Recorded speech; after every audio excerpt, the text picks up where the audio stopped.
Hello people, ఇంకా tattoo shop లో work complete చేసుకుని జూడియోకి అయితే వచ్చాము. ఇంకా మార్నింగ్ నుంచి తిరిగి మాకైతే చాలా ఆకలిస్తుంది. సో ఒంగోలులో ఉన్న నాన్నాస్ ఫుడ్ కోర్ట్ కి అయితే వచ్చాము. ప్రతిసారి బిర్యానీ ఏం తింటాంలే, మంచిగా స్టార్టర్స్ ట్రై చేద్దాం అని చెప్పి అయితే వచ్చాము. మేమైతే 3 మెంబర్స్ ఉన్నాం కదా, సో చాలా ఫుడ్ ఐటమ్స్ ఆర్డర్ చేసాము. ఇన్ని ఫుడ్ ఐటమ్సా, బిల్ ఎక్కువ ఉంటుందిలే అనుకుంటారా?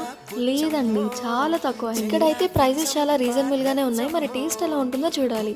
సో నేనైతే వీళ్ళ దగ్గర veg and non veg combos try చేశాను. చాలా బాగున్నాయి టేస్ట్ అయితే. ఇప్పుడు చూపించే ఐటమ్ మాత్రం ఒంగోలు మొత్తంలోనే మీకు ఎక్కడ దొరకపోవచ్చు. ఇంకా ఇది రెడ్ వెల్వెట్ బ్రౌనీ. టేస్ట్ అయితే అదిరిపోయింది. నేను తింటాం ఇదే ఫస్ట్ టైం. ఇక్కడ ఐటమ్స్ అన్ని ఇంత టేస్ట్ ఉండడానికి బిహైండ్ ఒక రీజన్ ఉంది. అదేంటంటే ఇక్కడ ఉండే చెఫ్ ఫ్రైడ్ చికెన్ చేయడంలో ఎక్స్పర్ట్ అంట. టేస్ట్ అయితే అద్దరు కొట్టేశారు. ఇంకా నా all time favourite Oreo shake తాగుతున్నా. ఇంకా ఫైనల్లీ ఐస్ క్రీమ్ తో ఎండ్ చేసి ఫుడ్డే కాదు, వీళ్ళ అంబియన్స్ కూడా నాకు చాలా బాగా నచ్చాయి. ఇంకా వీళ్ళు ఫ్రీగా బర్త్డే పార్టీస్ కి ఏసీ రూమ్ కూడా ప్రొవైడ్ చేస్తున్నారు. ఇంకా మన ఫ్రెండ్స్ తో బర్త్డే పార్టీ సెలబ్రేట్ చేసుకోవడానికి బెస్ట్ ప్లేస్ అని చెప్పొచ్చు. ఇంకా Chinese items like noodles and fried rice కూడా అవైలబుల్ లోనే ఉంది. వాళ్ళ షాప్ బయట బండి కూడా ఉంటుంది. అడ్రస్ ని డిస్ప్లే చేస్తున్నా, ఒకసారి చెక్ చేయండి.